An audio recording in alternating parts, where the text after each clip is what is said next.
ಹಾಜರು ಮಾಡೋದ್ರಲ್ಲೂ ತಪ್ಪು ಮಾಡಿದ್ದಾರೆ. ಅದಕ್ಕೆ ನಾನು ಸರ್ಕಾರಕ್ಕೆ ಡಿಮ್ಯಾಂಡ್ ಮಾಡುವಂಥದ್ದು, ಅವ್ರಿಗೆ 1 ಕೋಟಿ ರೂಪಾಯಿ ಪರಿಹಾರ ಕೊಡಬೇಕು ಅಂತ ಹೇಳಿ ನಾನು ಡಿಮ್ಯಾಂಡ್ ಮಾಡ್ತಾ ಇದ್ದೀನಿ. 1 ಕೋಟಿ ರೂಪಾಯಿ, ಯಾಕಂದ್ರೆ ಅಮಾಯಕರನ್ನ ಹೊಡೆದಿದ್ದಾರೆ. ಅವಶ್ಯಕತೆ ಇಲ್ಲ, ವೀರಪ್ಪನ ಆಗಿದ್ರೆ ಪರವಾಗಿಲ್ಲ, ವೀರಪ್ಪನ ಆಗಿದ್ರೆ ಏನೋ ಪರವಾಗಿಲ್ಲ, ಕೊಡಬೇಕು ಅನ್ನೋ ಆಗ್ರಹ ಮಾಡ್ತೀನಿ. ಮಂತ್ರಿಗಳು ಹೇಳಿದ್ದಾರೆ ಅಲ್ಲಿ ಹೋಗಿ.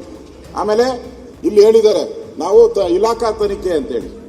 ಅವ್ರು ಮ್ಯಾಜಿಸ್ಟ್ರೇಟ್ ತನಿಖೆ ಅಂದ್ರೆ ನಿಮ್ಗೇನೋ ಅರ್ಥ ಮಾಡ್ಕೊಂಬಿಟ್ಟಿರ. ಆಮೇಲೆ ಏನನ್ನ ಕೋರ್ಟ್ ಅವರು ಅಂತ, ಕೋರ್ಟ್ಗಲ್ಲ ಇವರು, ಇವರೇ ಇಲ್ಲಿಲ್ಲೇ ಅಡ್ಜಸ್ಟ್ಮೆಂಟ್. AC ಅಸಿಸ್ಟೆಂಟ್ ಕಮಿಷನರು ತನಿಖೆ ಮಾಡೋದು, ಪೊಲೀಸರು ಅಸಿಸ್ಟೆಂಟ್ ಕಮಿಷನರ್. ಏನು ತನಿಖೆ ಅವರ ಬರ್ತೈತೆ?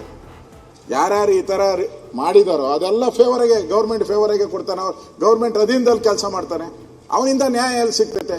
ತಪ್ಪು ಯಾರ್ದಾನ ಆಗಿರಲಿ ಅಧ್ಯಕ್ಷರೇ, ಅವ್ರು ಕಾಡುಗಳ್ಳ ಅಂತಾರೆ, ಜನ ರೈತರು ಅಂತಾರೆ. ಸತ್ಯ ಯಾರಿಗೂ ಹೊರಗಡೆ ಬರಬೇಕಲ್ಲ. ಮುಂದೆ ಈ ಥರದ ಘಟನೆ ಆಗ್ಬಾರ್ದಲ್ಲ.